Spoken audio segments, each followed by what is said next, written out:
पूछा है मैंने, अरे साहब से पूछा मैंने।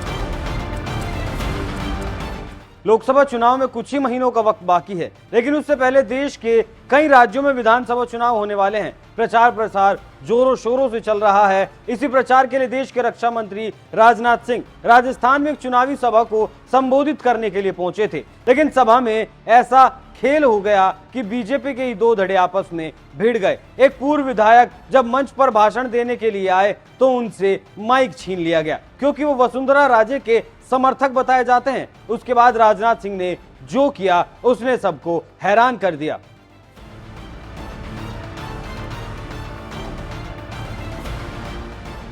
नमस्कार, एनएमएफ न्यूज देख रहे हैं आप। मैं हूं आपके साथ अभिषेक पुंडी।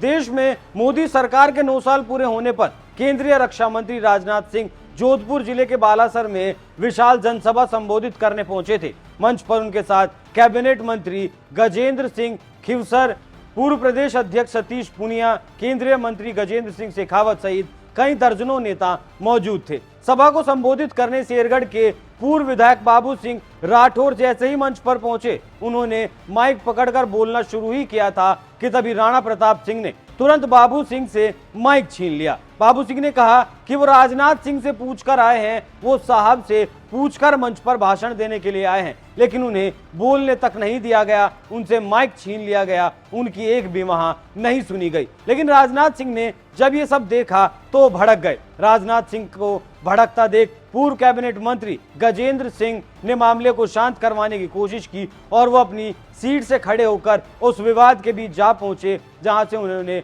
बाबू सिंह राठौड़ को उनकी सीट पर जाकर बैठने को कहा और बाबू सिंह जो है पूर्व विधायक अपनी सीट पर जाकर बैठ गए। इसके बाद राजनाथ सिंह का भाषण हुआ। फिर राजनाथ सिंह के भाषण के बाद गजेंद्र सिंह बाबू सिंह को माइक पर लाए और भाषण देने के लिए कहा। भारत माता की जय के साथ बाबू सिंह ने अपना भाषण शुरू किया, लेकिन यहाँ सवाल ये उठता है, आखिर ऐसा हुआ क्यों? राजस्थान में पहले से ही बहुत सारे मतभेद हैं और इतने मतभेद राजस्थान में ही क्यों हैं? एक तरफ कांग्रेस पार्टी है जहां गहलोत और पायलट के बीच अदावत देखने को मिलती है, वक्त वक्त पर दोनों एक दूसरे के सामने खड़े दिखाई देते हैं, और दूसरी तरफ बीजेपी है, वो भी दो धड़ों में बटी है। यहाँ जो तकरार हुई वो वसुंधरा राजे को लेकर हुई। बाबू सिंह को वसुंधरा राजे का करीबी माना जाता है और वसुंधरा राजे चाहती हैं कि राजस्थान में चुनाव होने से पहले उन्हें मुख्यमंत्री का चेहरा बना दिया जाए। बता दें कि मारवाड़ की राजनीति में केंद्रीय मंत्री गजेंद्र सिंह शेखावत के साल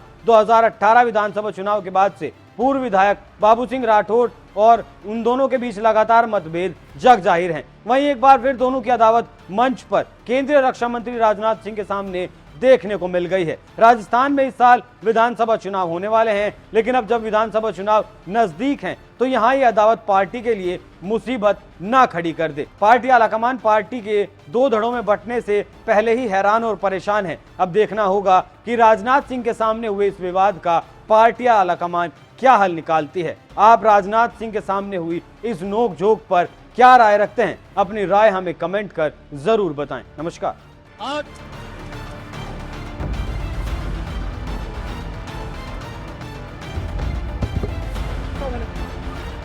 पूछा है मैंने, अरे साहब से पूछा मैंने।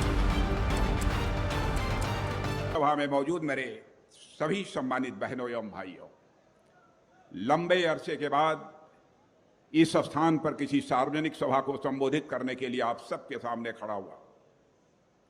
पहुंचते ही आप लोगों ने फूलों की हार पहनाकर स्वागत किया है, शब्दों के माध्यम से आपने स्वागत किया है, लेकिन भारत की परंपरा है और शिष्टाचार का तकाजा भी है कि स्वागत, अभिनंदन अथवा सलाम दुआ कभी एक तरफा नहीं होना चाहिए। इसलिए मैं भी अपनी तरफ से शीश झुकाकर आप सभी बहनों भाइयों का हार्दिक अभिनंदन करता हूं, आप सभी का स्वागत करता हूं। बहनों भाइयों, जहां तक बालेश्वर का प्रश्न है, मैं बालेश्वर की ही बात क्या करूं, राजस्थान की मैं बात करता हूं। राजस्थान की मरुभूमि में एक से एक बढ़कर बहादुरों और रणबांकुरों ने जन्म लिया है। यह दुर्गादास राठौर की धरती है, यह महाराणा प्रताप की धरती है, वहीं भामाशाह की धरती है, वहीं पर अपना बलिदान देने वाली पन्नाधाय की धरती है। मैं जानता हूं 1971 की जंग में इस इलाके ने, भारत के रहने वाले भारतीय सेना के जवानों ने जो पराक्रम किया था, बहनों भाइयों के और राजस्थान की धरती नहीं बल्कि पूरे हिंदुस्तान की धरती उसकी साक्षी है। मैं भूल नहीं सकता मेजर कुलदीप सिंह शांतपुरी को, जिन्होंने लोंगोवाला की लड़ाई में एक नया इतिहास रच देने का काम किया था। इसी जोधापुर के जाबाज योद्धा हनुत सिंह जी, जिनसे आप अच्छी तरह परिचित होंगे, जिन्होंने बसंतर की लड़ाई में बहादुरी का परिचय देते हुए महावीर चक्र भी प्राप्त किया था।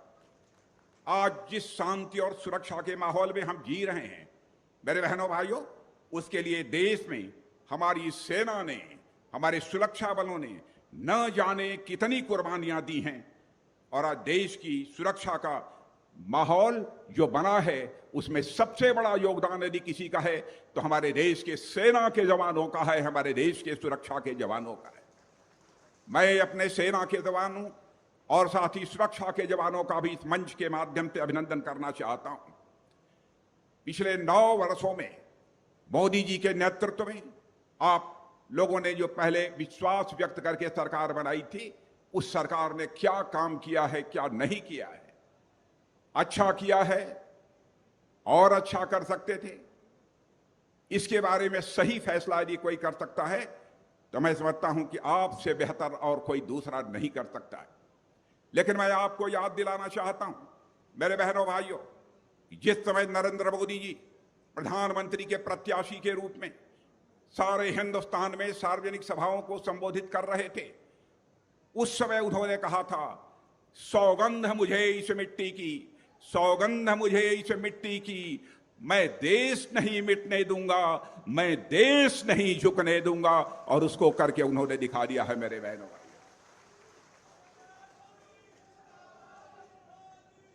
पहले भारत के बारे में सारी दुनिया में यह धारणा बनी हुई थी कि भारत तो एक कमजोर देश है, भारत यह गरीबों का देश है।